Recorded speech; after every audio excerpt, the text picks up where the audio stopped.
everybody. Welcome to is this the first 2021 episode of Open Space with just me? I think so. I've lost track of time. Time has no meaning, but we made it, 2021. I keep making this joke over and over again. Anyway, so a little bit of housekeeping this week. First thing to talk about is the fact that this video will disappear the moment this live stream ends, and you will no longer be able to watch it. But don't panic, because the plan is we're going to enhance it. So as soon as this video ends, I'm gonna wrap it up, gonna let it go onto the server, onto the YouTube server. Chad is gonna download it, and then he's going to spruce it up. So he's gonna put in cool videos and pictures, overlays, text descriptions of the questions. We're gonna try to turn the open space into the question show. And there's sort of two halves to this. The first half is just from a production standpoint, turning the open space into the question show. So it's essentially going to be an hour-long version of the QA. And we're going to try to make the production quality roughly the same. We'll see. But then the other part to it is then I'm going to be bringing in some of the questions. So what I think I'm probably going to do is I'll start the show with a bunch of questions that have been asked in last shows and go for like the first 10-15 minutes, and that'll give everybody a chance to catch up, see what's going on, catch the vibe of the episode, ask follow-on questions, and then kick into the rest of it. So the hope is by the time everything's done, this show will be as good as the question show was, but twice as long, but also have that interactive experience. So that's the plan. I have no guarantees whether or not any of this is going to work. But I think, like I know a lot of people, the question shows are their favorite part, and the open spaces aren't exactly the question shows because it's all done live. And so the kinds of questions that I'm answering are the ones that are coming in live. Although, from my perspective, the number and volume and the quality of the questions that I'm getting during the live shows are pretty much just as good as the ones that I was getting just as comments on past videos. So I feel like the quality is there in terms of the questions. And I also feel like my ability to answer questions in real time has caught up. So I don't have any lag in the time that I have to spend thinking about questions. At this point, I've practiced so much that I can do all this live, I think. And then the other thing that I do is at the end of every question show, I rewatch it at an accelerated rate, and I catch every single mistake that I made or everything that I didn't know the answer to, and then I jam that into my brain with Anki. And so then the next time I have that information at my disposal, and over time I have more and more just pointless facts that I can rattle off the top of my head. And so that's the plan. Before I get into the question, obviously, queue up some of the questions that you've got, but just want to I showed the people in the virtual star party, which, by the way, if you missed the virtual star party on Saturday, it was amazing. We had a great star party. But yeah, check this out. Anyone guess what this weird white circle is? I'll give you a hint. It's supposed to do this. There we go. It's supposed to do that.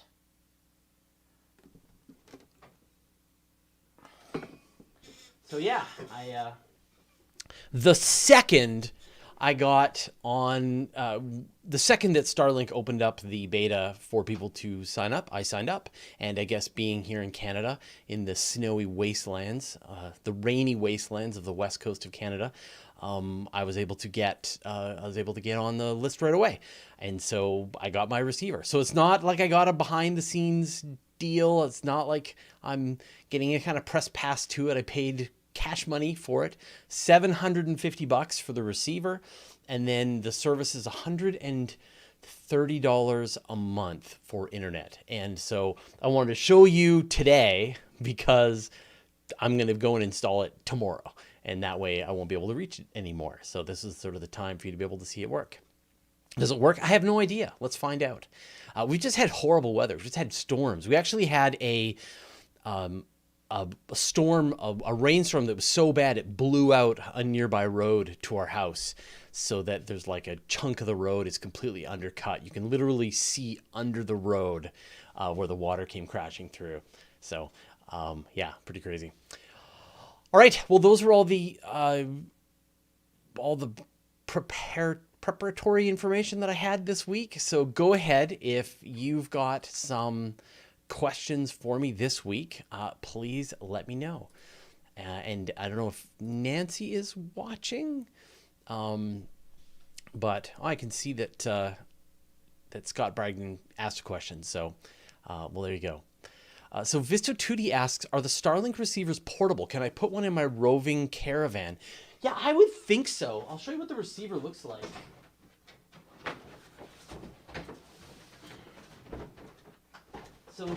So this is a Starlink receiver. And that's that's like the cable modem. And then that connects to a power box, and then that connects to a big long cable that goes out to the satellite dish. So the agreement that you sign says that it's for the use at your address. So I don't know what the rules are about you taking it on the road, but it should work just fine on the road, no matter where I would assume wherever you take it, as long as you set it up, it's stable, it's got a good connection pointing to the sky, it should work like a charm. So I think if you want to be able to have just ridiculous internet anywhere you go, Starlink has arrived to ruin astronomy. So, all right.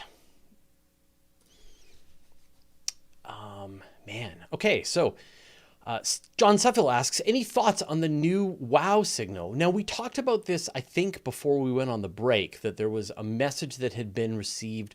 Are you talking about the one from Proxima Centauri? The best of our understanding right now is that that message that was received by Proxima Centauri was the kind of signal that there was no natural way to produce it. And this was just like a one-time signal that was detected as part of the Breakthrough Listen campaign. They detected the signal.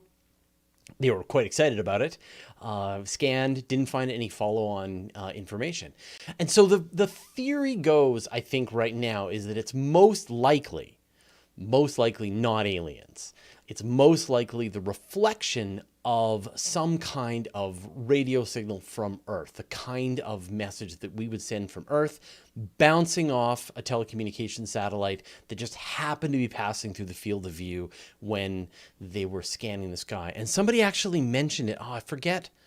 Someone mentioned the exact device that would probably make that kind of a signal. So the chances that it was an intelligent civilization turning on their microwave, I forget what it was, playing on their PS5 is highly unlikely. That it is most likely just a signal bounced off of the Earth. And in fact, for the longest time, that's what everybody assumed that the WOW signal is. And when you think about the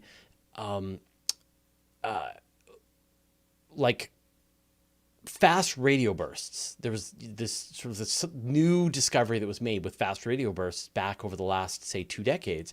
And one of the big questions that astronomers were asking was, are these things even coming from space, or are they just reflected from our local area? And it took a special kind of telescope. It was an Australian telescope that was farsighted, that was incapable of detecting signals within the solar system to once and for all be certain that fast radio bursts are actually coming from outside of the solar system. They're not reflected radio pulses that are coming from the Earth. As satellites are passing overhead, they're absolutely coming from the galaxy and even coming from other galaxies out there as well. So this is the problem with these kinds of one-time events that are detected. You get this one shot, wow, or, Proxima Centauri is on the phone. And then you do follow-up observations, and there's no way to do any ongoing study. And this is why fast radio bursts have been so tricky, is because there's just this one-time flash, and then you go back to observe the region, and there's nothing there. So it's a tough thing. Now a few repeating fast radio bursts are starting to be discovered, and so we'll probably get the answer to those very shortly. They're almost certainly magnetars at this point. And I guess this goes into the next question. Amal Gupta asks, what are magnetars? A magnetar is a neutron star. And a neutron star is the result of a supernova. So you get a star with, I think, 8 to 15 times the mass of the sun. It runs out of fuel in its core. It collapses down in on itself, and it forms, all this matter falling in at close to the speed of light, smashes all of this matter together, and you get an object that is incredibly dense called a neutron star. In fact, all of the protons and the electrons have been smushed, which I believe is the technical term, have been smushed together to form just neutrons. So the whole thing is just neutrons. And we know that these are the result of supernova. And when the thing first starts out, it's spinning incredibly rapidly. And it's also sort of surrounded with these really complicated magnetic fields. And so we see these fresh new neutron stars as they form. We see these as pulsars. And there's lots and lots of those pulsars out there. And they start out spinning, in some cases, hundreds of times a second, dozens of times a second, and then they slow down over time until they're going, they're turning once a second, and they're turning once every couple of seconds. But they're all still neutron stars. It's just if they're spinning rapidly, they're pulsars. And for some of them, they have incredibly powerful magnetic fields. So far, 31 magnetars have been discovered. So there hasn't been a lot of them seen. So there has to be something special. What's the special thing? Astronomers still aren't entirely sure, but it's thought that maybe there's something like, they're part of a binary star situation. And so, or there's like some kind of accretion disk that's around the star when it explodes as a supernova. And then that's what the magnetic field is interacting with. But slowly over time, as these things slow down, they actually bleed off their rotational speed. They're spinning so fast and they bleed off this rotational speed in the form of gravitational waves. And they just slow down over time. And then they stop emitting these regular bright pulses of radio waves, and you've just got a regular old neutron star that's going to just slow down and cool down to the background temperature of the universe. All right.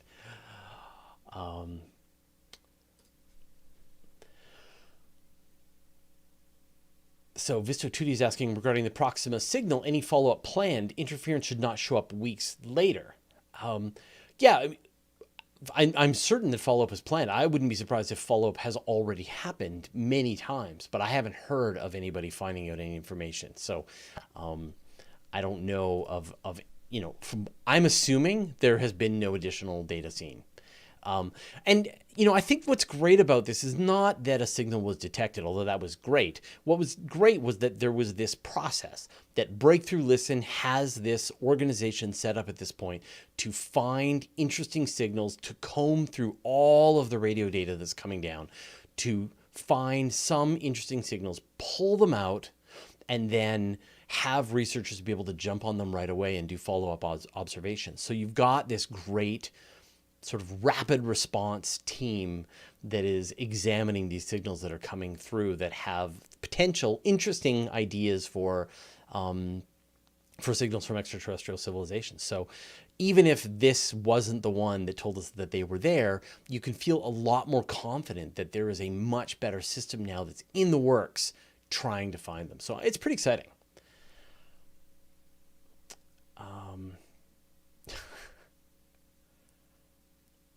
Dragon King, you must be new to this channel. What is your answer to the Fermi paradox after us being alone, or the first?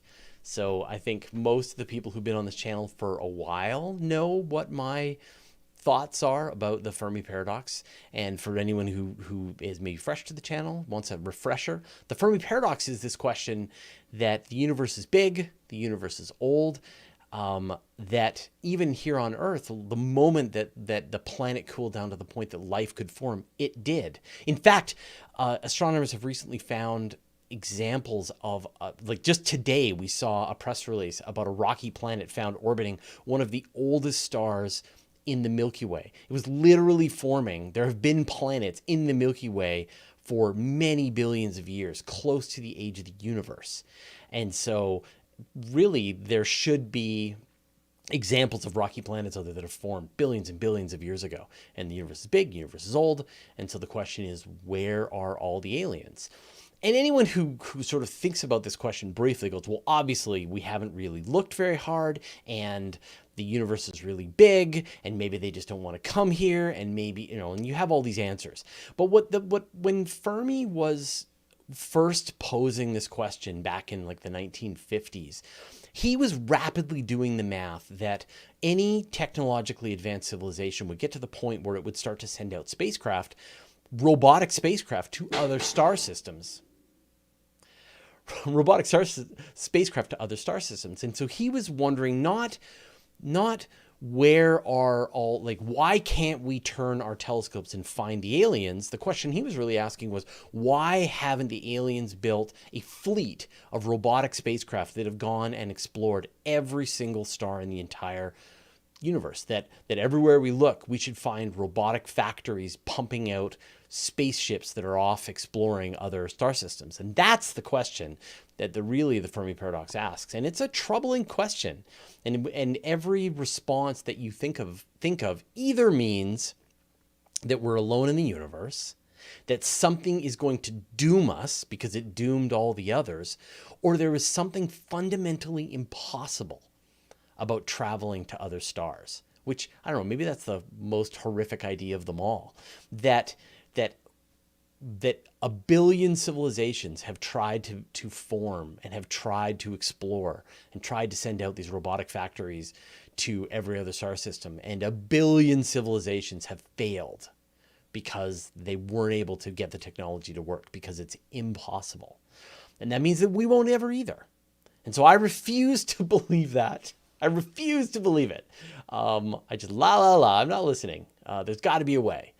And so the response that feels at this point the most likely to me is that we're alone, that we are the first and only advanced civilization. I know, roll your eyes when we say the word advanced, but maybe in 1,000 years we'll have the technology to send out these robotic space factories, which is not a long time in the age of the universe.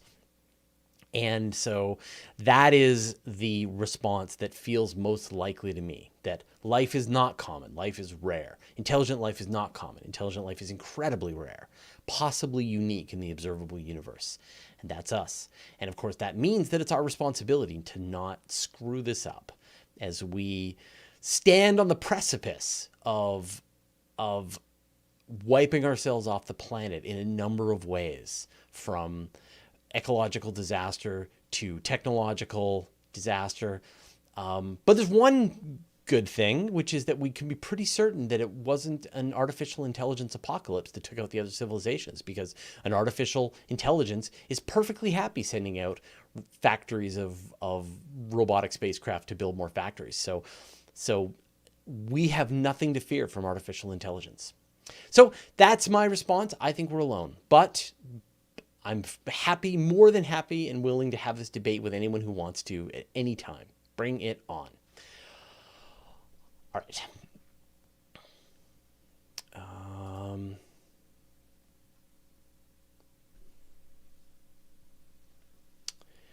Andrew Planet, if a typical stellar class of black hole has a mass between 3 and 10 solar masses, how come a neutron star which has more mass does not automatically turn into a black hole?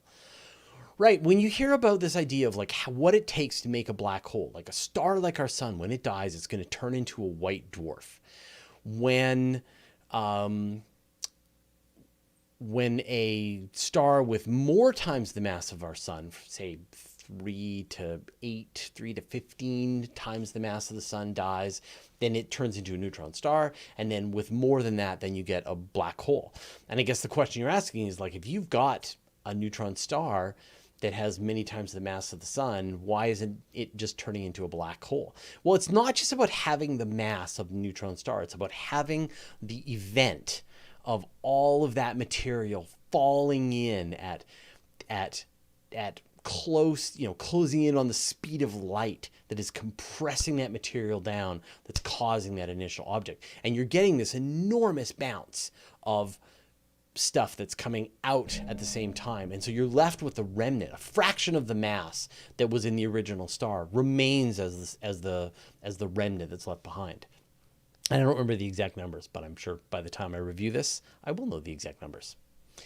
So apparently we built a new system to be able to see all of the questions, and apparently they are not all coming through to me. And so I'm going to go and answer some of the super chat questions. Thank you for your super chats. I really appreciate it. However, remember that YouTube takes a pretty big chunk of super chat money. So if you ever want to support the work that we do directly, I highly recommend that you go and join our Patreon. at patreon.com/universe today. And if you do join our Patreon, then one, we get all the money that you send, as opposed to a big split going to YouTube, which we then spend on writers. You also get behind the scenes stuff, you get stuff in advance, and you get no ads on Universe Today. So just consider that. But I do appreciate the super chats. All right, so there's going to be some super chats here, so I will grab those. Jolly Blonde Giant asked, does the breakthrough starship concept have a way to slow down at its destination? If not, what kind of data can it collect traveling at a large fraction of the speed of light? So no, at this point, breakthrough starshot, which is of course this idea of sending these tiny little spacecraft, little like gram-sized spacecraft with little adorable solar sails using a laser to propel them to like 10% the speed of light, they have no way to slow down when they reach their destination. They're just going to fly right through the star system and just keep on going. The hope is, though, even though they're going at a pretty big fraction of the speed of light, they are going to be able to track and take images and gather data of the star system as they pass through. Like, for example, at its closest point, Mars, like signals going to and from Mars take a little over 3 minutes. And you think about how much data we can get, how big Mars is. So you could have a spacecraft get pretty close to the planet, take some quick images, send those images home, and pass right on through the star system and keep going. In order to be able to have a spacecraft actually be able to slow down and loiter at the target, it's an entirely next level engineering challenge. And the only spacecraft that I've ever heard that's been proposed to do that, that's sort of reasonable, would use a laser sail to accelerate it. Same thing, you've got, but a much bigger spacecraft, something that's maybe, say, a metric ton payload science instruments. And then it would have this huge solar sail and then an even more powerful laser that's shooting to accelerate. And the laser would be firing and firing and firing. It would be accelerating until it's out into the outer solar system and sort of at the very limits of what the laser can reach. And then the spacecraft would be on the cruise mode. And then it would dump the solar sail out, so it would no longer require that for a propulsion system. And then it would unfurl a new system, which would be a magnetic sail. And then as it was approaching its destination, it would take about a century to get there. It would deploy this magnetic sail, and then the magnetic sail would interact with the interstellar medium, just the gas and dust and magnetic particles that are out there in the spaces between stars. And that would slow the spacecraft down, and then to a sort of a speed that then, as it entered the solar system, the star system that it was going to, and as it was approaching the star and the solar wind from that star, it would be able to use this magnetic sail to be able to brake and further brake and further brake. And in theory, you could have a spacecraft that would take about 100 years to be able to make the journey from Earth to another star system and deliver a 1-ton scientific payload that would then be able to orbit around in that. But you're looking at like an engineering challenge, the likes of which go so far beyond anything that we can do today. It's mind-bending. There's a couple of videos that we did, and I'll link to them in the show notes and so on. One talking about, it's called Project Dragonfly, and not to be confused with the spaceship that's going to be going to Titan, the helicopter. And then the other idea is this idea of essentially it's called the weight calculation. And the gist is that if you just take the energy output of humanity and you just watch the scale as that scale goes up and up and up over time, that scale essentially defines how quickly you can send a spacecraft to another star system. And if the star system is, if you have developed better technology, then you could send a spacecraft more quickly, and it would get to the destination faster than the one that you sent last time. And so it doesn't make sense to send your spacecraft if you're just going to be able to send another one and then another one, and each one is going to lap the previous spacecraft that you send. But there will be this point where we've got so much energy capability here on Earth. You know, we've got our Dyson spheres set up, and we've got very powerful rockets and really good technology to be able to do this. And there will become this optimal time, the right time, to send a spacecraft for a reasonable amount of money to Alpha Centauri. And I think that time frame is like 700 years. That if you just take the growing energy capability of humanity and you map that against the expense and the energy needs of being able to go to the nearby star system, we won't be able to send a spacecraft on that journey in a human lifetime for about 700 years, which I know is not the answer that you wanted to hear.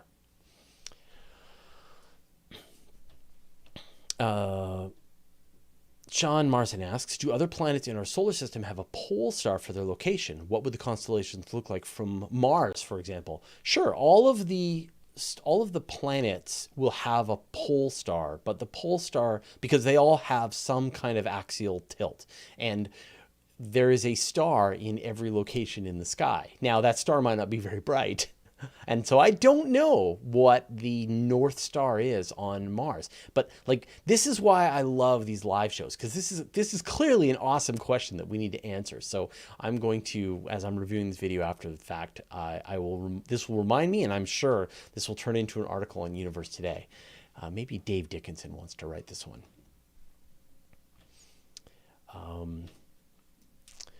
Kyle Vermast asks, what would be the pros and cons in having a Hubble-class telescope in orbit in the L1 location of, say, Saturn or Neptune to view the outer solar system objects?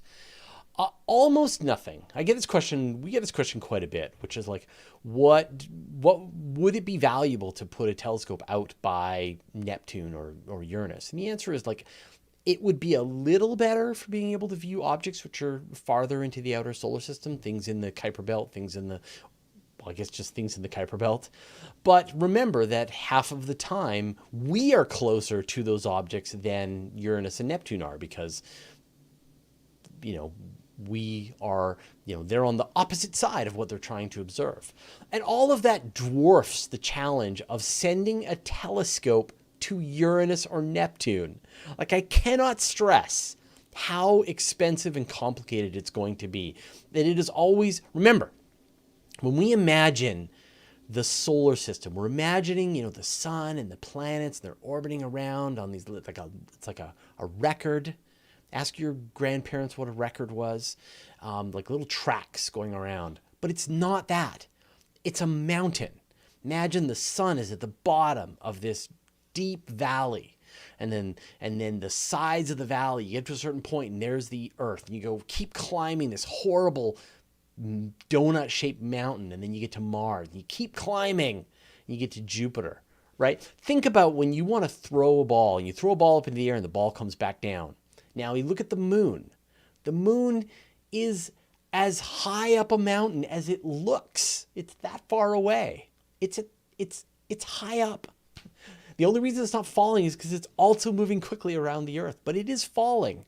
So to send a telescope out to the orbit of Uranus and Neptune would just cost an incomprehensible. You could build a telescope that was 10 times bigger than what you could send out to Uranus and Neptune, because it's so expensive and so difficult to send out there. And even if you got out there, it wouldn't really get you that closer to those objects. So no, the best place to put a telescope is as close to the Earth as possible, right?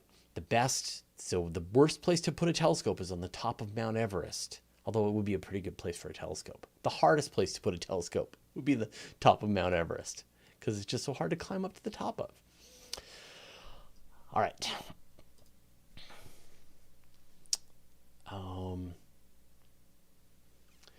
Kyle Hunt asks, what is the next rare celestial event that you're looking forward to, like the Saturn-Jupiter conjunction? So the next big conjunction or the next big, astronomical event that we need to keep our eyes on is going to be the 2024 total solar eclipse that's going to be passing directly through the United States again, and Canada. This one, instead of going from side to side across the United States, like it was the one that we had back in 2017, this one's going to go sort of north to south. It's going to come up through Mexico, go through Texas, go up through Toronto, and then pass up into the Arctic. And people may recall I was in Illinois for the last eclipse, and I was there for everything getting dark, but we didn't really get a chance to see totality until just like just a fraction of a second at the very end. We just saw the clouds part and we could see the totality. And I want to go back. So in 2024, I anticipate being in Texas somewhere. And the only problem is this is going to be in the spring. I think it's going to be in April. And so it's not going to be quite as good weather as summertime, August, for all of the United States. Although August didn't help us in Illinois. But anyway, so yeah, I think that is the next big event. And like seriously, again, I mean, I know years ago we were talking about this. Plan your trip now. You have 3 years now to plan your trip. Where are you going to go? How are you going to get there? Figure it out. You've got, it's a smaller area that's going to be covered. Although, I mean, it's going to go right through a bunch of big U.S. cities. It's going to go like really close to, so I think it's going to go right through Austin, really close to Dallas, Houston. So a lot of big U.S. cities are going to be really well positioned for this eclipse. But plan it now, because everyone else is going to be like, what? There's going to be a big eclipse, and you will have remembered. You will already have this really cool cottage that's in the lake country where you're going to be able to hang out and with a bunch of your friends and watch. Because this pandemic is going to end and we'll be able to go places and see people and do things. Those days will return to us. So Amal Gupta, I gave you one question. You're just like asking a whole bunch of questions. So I don't think we'll answer any more of them, but thank you for your enthusiasm. Larry Beckham asks, could Breakthrough Starshot confirm that we have an Oort cloud? So the problem with the Oort cloud, I mean, we already know that we have an Oort cloud thanks to all of the comets that are falling into the inner solar system. Of course, we have all of these objects. They're made of pristine ice, formed when the solar system formed. We can tell by the trajectory that they're coming from a region that is really far away from the Earth. In some cases, 2 light years away. So the Oort cloud is clearly very far away. The problem is that these objects are not illuminated, and so they're incredibly difficult to see. And you know, if you send a breakthrough star, if you send a tiny little gram-sized spacecraft with a tiny little camera on board, it does not make a great telescope. And so it will not be able to do much in the way of being able to image or detect things in the Oort cloud. What it's going to take to be able to detect things in the Oort cloud is really big telescopes here on Earth, like Blue Voir, and just keep going. We just need to get bigger and bigger and bigger telescopes. And it might be that we'll never be able to, to directly image objects in the Oort cloud, that we're just going to have to assume that it's there. It's really hard to wrap your mind around just how far away the Oort cloud goes. When we think about Pluto, the Kuiper Belt, these are in the 100 astronomical unit range, while the Oort cloud can be 20,000 astronomical units, 50,000 astronomical units. It's such a difficult place to explore in any way, shape, or form. So no, I don't think that we're going to see that any spacecraft is going to be able to help us. It's the same problem with the sending a Hubble out to Neptune or Uranus. Like, you just need a big telescope, a 200-meter telescope on the moon. Like, let's just make them bigger and bigger and bigger. Fisto Tootie asks, do you think that the British spaceplane concept like the Skylon has a real future in space exploration? No, I do not think that the Skylon has a real future in space exploration. And I know that makes everybody sad. And let me explain. The reason is because, just according to the laws of physics, a single stage to orbit rocket just does not have any advantage over a multi-stage rocket. And so the thing that the Skylon had going, and this is just really cool. I mean, it's such a great idea. You've got this rocket engine that, while it's flying up through the atmosphere, it's pulling in air the way an airplane does. It's mixing with its rocket fuel, and it's using that for propulsion. So it's essentially bringing its oxidizer in from the atmosphere. And then it reaches a certain altitude. It switches. When there's no more oxidizer, it switches to a rocket engine and finishes off its orbit and releases a tiny little payload into space, maybe something that's a couple of tons. And then it returns back to Earth, refuels, and does it again. And in the world of multi-stage disposable rockets, then a reusable rocket system like Skylon makes a ton of sense, or makes some sense. But in the world of a fully reusable two-stage rocket like the Super Heavy and the Starship, it can't compare. What does something like Skylon bring to the table that a Super Heavy can't do? Super Heavy stacks up, launches to space, both halves return to the launch pad. In fact, it looks like the Super Heavy, the booster stage. Now the plan is they're going to catch it on the launch tower, so it doesn't need to have legs. It's incapable of landing. It needs to be caught by the launch tower to save 10 tons or whatever is the weight. But it can deliver 150 tons to orbit and then do it again 9 hours later after it's been refueled. And so I think that single stage to orbit spacecraft have never, pardon the pun, taken off, because they just, and really it just comes down to the rocket equation. Too much of your spaceship has to be, isn't propulsion or cargo. But with a two-stage rocket, you've got just the bare minimum required for equipment and cargo, and you've got like the most efficient design. So no, I think that all attempts to build any kind of two-stage system is going to just pale compared to what happens with things like Starship. And of course, Starship is just the beginning. You've got the Chinese announcing that they're working on their version of fully reusable rockets. The Europeans are doing their version. The Russians are designing them. Obviously, Jeff Bezos has got what's happening with the New Glenn. Who knows what the new Armstrong is going to look like? The future is going to be multi-stage, reusable, fully reusable rocket systems. It's just going to be iterations on that. And it literally just the laws of physics demand it. So I think that is... now I can imagine, like, wouldn't it be cool? Like, maybe you could attach Skylon engines to the side of a reusable first stage rocket so that it could be pulling in, the Saber engines. The engines of the Skylon are called the Sabers. So you can imagine them attaching Saber engines to the side of the Super Heavy booster, and then as the thing is taking off, it's bringing in air and it's mixing it with propellant, and then it gives it even like just a little edge more efficiency. That would be cool, but I can't imagine that just in a straight up who can get more cargo to space. One Super Heavy Starship launch lofts 150 tons, and the Skylon is working for 150 launches. What's the turnaround time? How many times will those be able to fly? No, I mentioned this last time. Like, if you were in this game, listen to me, Tori, Bruno, if you're in this game, I would drop everything and sort out fully reusable rocket.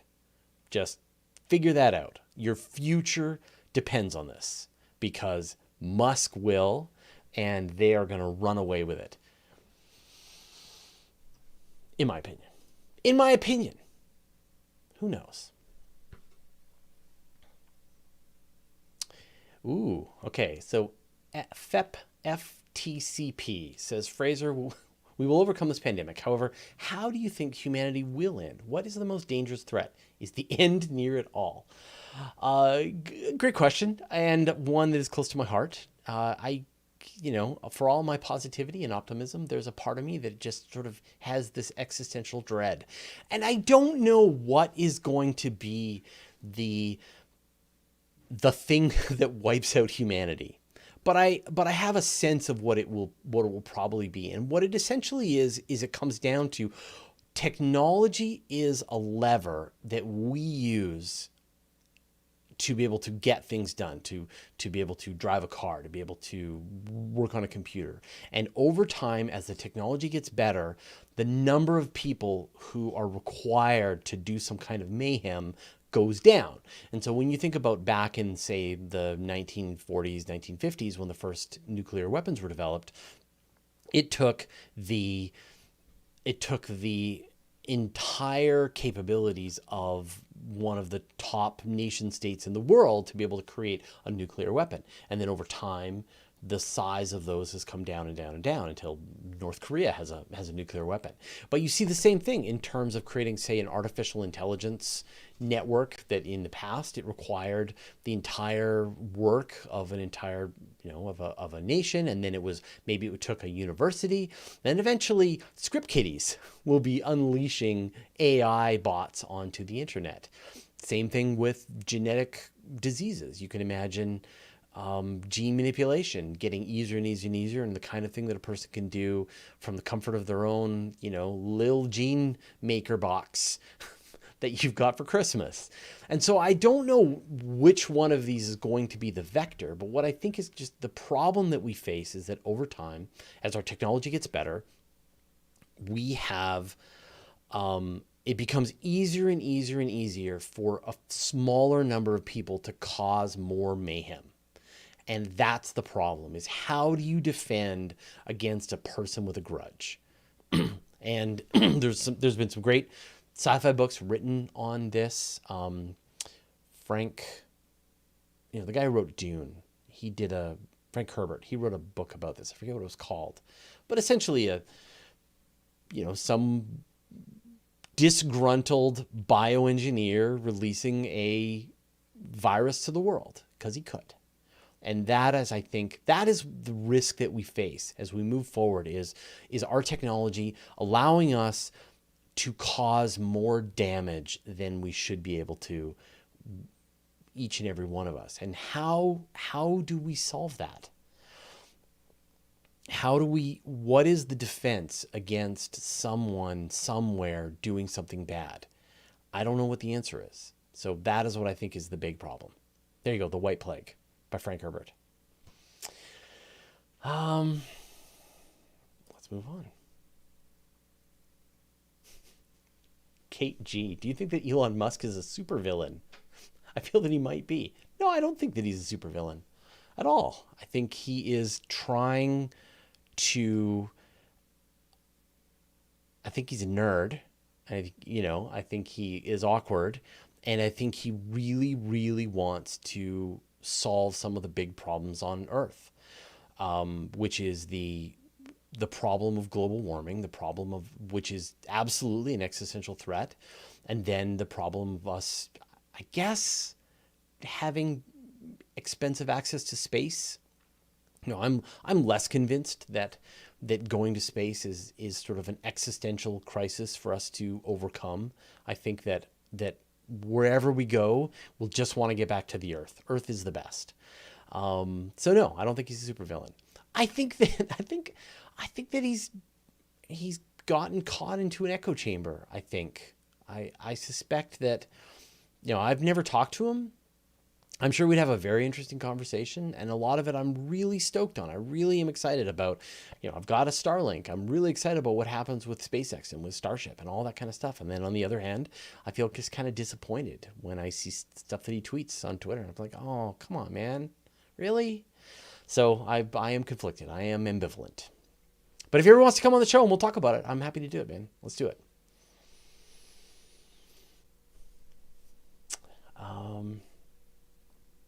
Romulus XC. Hey, Fraser, when do you think that space will be open to regular tourism? I think we're about a year away from space being able to, or from regular people being able to fly on a touristic space flight on a like a ballistic trajectory, not going to orbit. As long as you're willing to spend, I don't know, $100,000, $200,000. I mean, that's a lot of money. So it's going to be a very rich person is going to be able to go on a ballistic space flight. when will regular people be able to just take a trip to space? I would guess 10, 20 years we'll see the prices come down so that you can do a flight on a Blue Origin New Shepard for $10,000 maybe, which is, I think this rich people will pay for, say, a trip down to Antarctica. They'd be willing to pay for a trip to the edge of space. I think we're going to assume that flights to, say, the International Space Station are going to cost in the multiple hundreds of thousands of dollars for the foreseeable future. Simon, I don't have you blocked. So that's my expectation. So I think if you really, really, really want to go to space, you will be able to either have a business, save up, sell your house, and have some version of going to space. But then who knows, in the far, far future, it may just become trivialized. I know that Musk says that for people who want to go to Mars, it's going to cost like the amount of a house. So let's say $500,000 it's going to cost to take you. And he's even offered loans. He says that there will probably be loans for people who want to go to Mars. So maybe there's a way that you can go to Mars and then pay off the trip there, which we've had this in the past. People want to come to the Americas, have been able to pay for their work, and then they came here and then they had to pay off their debt, and all kinds of shenanigans ensued after that. So I think that has to be very carefully regulated. But I think in 50 years from now, anybody who wants to go live on Mars can save up money and go live on Mars. But who knows? Maybe the people who are all returning from Mars because it was so awful will be able to help cover the cost of people wanting to go to Mars. It'll be sort of like in the beginning, everyone's going to want to go to Mars. And then maybe 20 years later, after all the death, everybody's going to want to come back from Mars. When they're like, oh, I miss oceans and trees and kangaroos and birds. So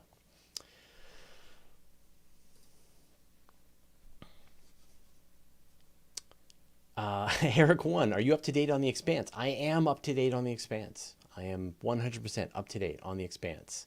I am loving The Expanse. I think The Expanse is the best science fiction television show ever made. And Carl and I sometimes fight over this, but I think it's better than Star Trek. Yes. That's my opinion now. And the new episode was great.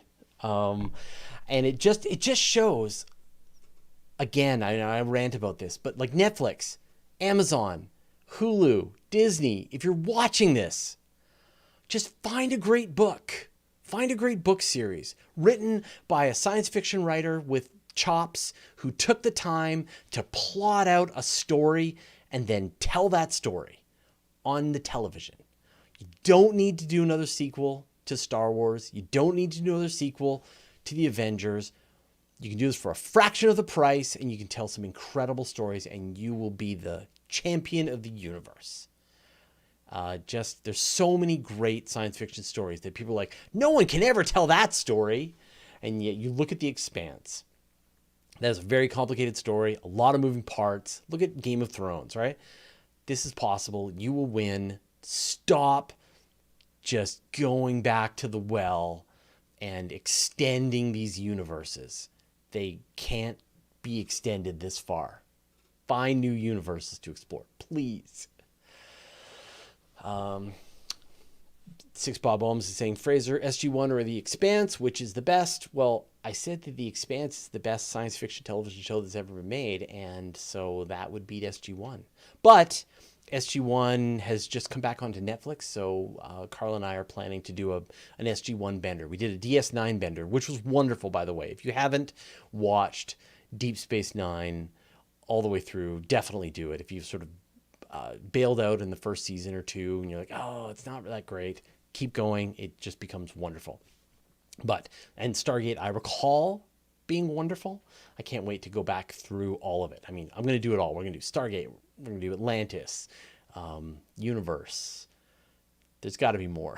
We'll do them all. The movies.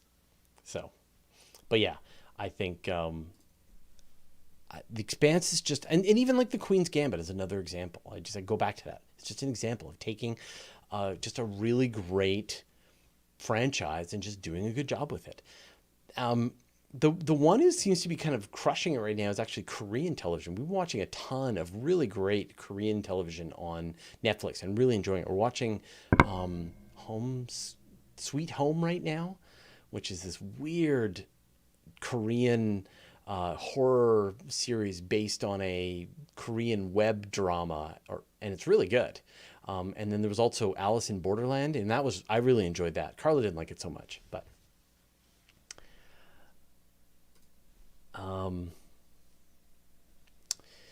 Horizon Brave is saying that Farscape to me doesn't hold up. Yeah, I don't know. I mean, they don't all hold up, I think. I liked Farscape at the time. Disasterina asks, there's so much big stuff in space. Doesn't that mean that all objects experience some sort of gravitational lensing? I'm assuming you said lending, but I think gravitational lensing. Yeah, all gravity causes gravitational lensing. You, as you're walking around the room, are causing gravitational lensing by the objects that are behind you. The problem is that, we'll go back to this example of the sun, that the sun, if you fly out to 550 astronomical units away from the sun, then you get the sun's gravitational lens. You're at the focus point of the sun as a gravitational lens. The lower the mass of the object, so if you try to go use Jupiter, because Jupiter is a smaller object, you have to go much farther to use it as a gravitational lens. So you'd have to go, say, 50,000 astronomical units. You have to go halfway to Alpha Centauri to be able to use Jupiter as a gravitational lens. Earth, way farther away. You have to be, star systems away so that you're seeing the light be focused. And we do see these gravitational lenses all the time. Astronomers do this technique called gravitational microlensing. They just watch the sky all the time. They watch all the stars, and they watch for any time that a star just starts to dim or warp as some other object is passing in front of it. Or you'll see a star brighten because it just happens to be lensing the light from some star that's behind it. And so you get these accidental perfect alignments. And think about what's happening. You've got us, star, background object that's being lensed, and they're perfectly lined up across hundreds, sometimes even thousands of light years away in this perfect line. And so the good news is that these natural events happen all the time. And when they do, you can discover incredible things. You can discover planets around the star. You can theoretically discover moons around the planets around the star. And the planets can be very lightweight. You can discover planets with the mass of Mercury around other stars. Backyard, amateur astronomers can confirm these discoveries. But you only get one shot. So the only time you get to make these observations is for the couple of minutes or hours at the most that these objects are lining up perfectly in the field of view, and then they're gone. And you can never go back and do any kind of follow-on observations, which is unfortunate when you think about it. Man, people want to know my thoughts about various science fiction. Battlestar Galactica. I liked the beginning. The first episode was like the greatest episode, the new Battlestar Galactica, and then it just went downhill and just crashed in flames at the end. All right. Oh, Simon Farmer. Okay. So have you looked at the new DALL-E image completion from OpenAI? If you can ask a computer to create science fiction imagery or even a story, what would you ask for first? If you haven't seen this right now, and I hope Chad in the follow-on version of this is going to show you images from the DALL-E website. This is mind-blowing. You do a search for DALL-E, D-A-L-L space E, and you go to the OpenAI website, and literally they do things like a baby, show me a cartoon of a baby Daichi, which is, I guess, a Korean radish, taking, in a tutu, taking a puppy for a walk. And the artificial intelligence draws you 20 different versions of that. Or show me a chair that looks like an avocado. And if you actually go to that website, you can drop down. So you're not just limited to the ones that are by default. You can actually, I want to see a chair that is made of brick. I want to see a chair that is made of strawberries. And And the artificial intelligence is essentially drawing things. It just looked at billions of images, synthesized what it's looking at, and is able to draw these. And absolutely, I mean, the images that were already being presented in this were the kinds of images that we could absolutely use in our stories, in our videos. Like if they were higher resolution, we could use them right now. And for a lot of stuff, like, draw me a picture of a star, a planet, a ringed planet orbiting a star with a spaceship on a on a trajectory around, or show me, like, the imagination boggles what we could do with this. I can't believe how good this technology is. I mean, I was already so impressed with what GPT-3 did.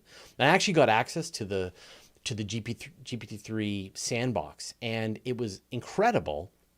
But I wasn't able to find a lot of practical uses for it for Universe Today. I mean, my hope was, I kept feeding it a bunch of research paper, like the openings to research papers, and I was trying to get it to synthesize what it was reading, so if I could sort of, maybe there was a way that we could quickly figure out if there was some useful stuff in some of this, and I couldn't make it go. So I ended up having to just like close my GPT-3 account. But this, I mean, I looked at that and I'm like, we can use that all day, every day. Please, please, please give us access to this. I cannot wait for us to be able to just put illustrations to what we're doing, put up images. It's crazy what we would be able to do with that. So yeah, yes, please. DALL-E has nailed it. And just imagine what is this going to look like in 5 years, right? Like, if you can right now ask for a 256 by 256 image, maybe they're smaller, of anything you can imagine that is mostly what you want, imagine what will come in 5 years from now. It's going to be crazy. I know you wanted to rant on artificial intelligence.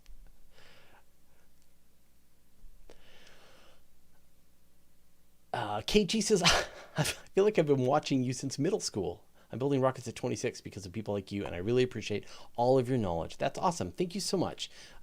It is pretty funny now. I've been doing this job for 21 years. It'll be 22 years in March. And that's longer than many of you have been alive. Or if those of you who have been alive, you were very young when you started, and it feels good. I've got to say, my career advice to anybody who wants to do anything is give it time.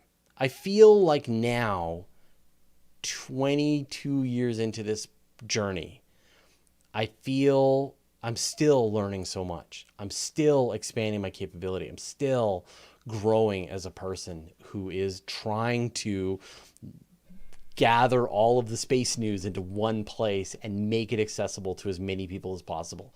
So it takes time. So don't be frustrated if dig in, be willing to spend a long time to get good at whatever career you've chosen. So congratulations on working on the rocket industry. I hope you take my advice and only work on reusable rocket projects. All right, we got 2 minutes left. So Mr. Nick 666 asks, hey Fraser, what are your thoughts on the manufacturing and construction of telescopes in orbit? What do you think is the time frame for getting something like LUVOIR made in space?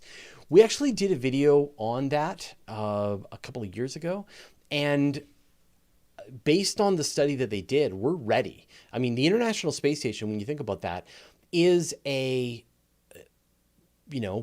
multiple launches, hundreds of pieces, 100 pieces. I forget the exact number that are on the space station.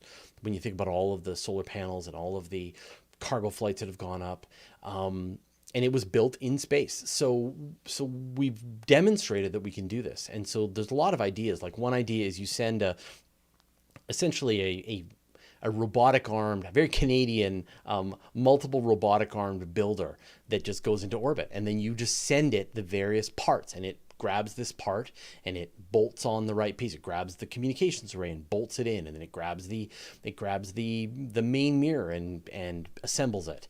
And based on their assumption, you could build a LUVOIR class telescope today with the technology of today. And I would not be surprised.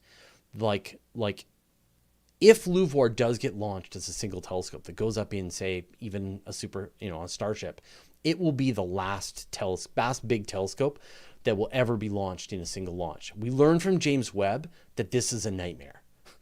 Trying to fit a big telescope into a small payload fairing is a very, very difficult job. And so from this point into the future, it's going to be space-based manufacturing of these telescopes. And I think the more interesting question is going to be, what are the parts that we can actually just like manufacture in space, the trusses, things like that, like send up a bucket of plastic pellets and then extrude out the structural trusses. That makes it even more interesting what kinds of large structures you can build in space. So that is, that's one of the things that I think about the most, is that we are like right around the corner from space-based assembly first of just parts that are sent up from Earth, and then space-based manufacturing of enormous telescopes. And they're going to end up being surprisingly inexpensive. That big, in many cases, is actually simpler than small, but designed to be folded up inside a launch fairing, like what's happening with James Webb. So, all right, well, we've reached the end of our hour. So thank you, everybody, for joining me this week. And again, the second this video ends, it's going to disappear from the internet, and then it's going to go into the hands of Chad, and he's going to take it up one more notch, make it look a little better with some of the pictures and some of the things that we talk about. We'll see, or not. It'll suck. Who knows? So thank you, everybody, for joining me this week. Thank you for Nancy Graziano for tagging all of the questions. We found a couple of bugs, I see, so we'll have a better version of that next week. I don't have another interview planned this week, but I'm sure I will have one figured out before the week is over. If not, I've got one interview scheduled for the end of the month, which I'll be talking about. It's all about the Europa Clipper mission. So we'll be talking about that in a couple of weeks. All right. Thank you, everybody. Weekly Space Hangout is coming up on Wednesday. And then, of course, we've got Astronomy Cast on Friday. And then we got the Virtual Star Party on Saturday. So lots of good space things coming your way. And we'll see you all later on this week. Thanks, everyone.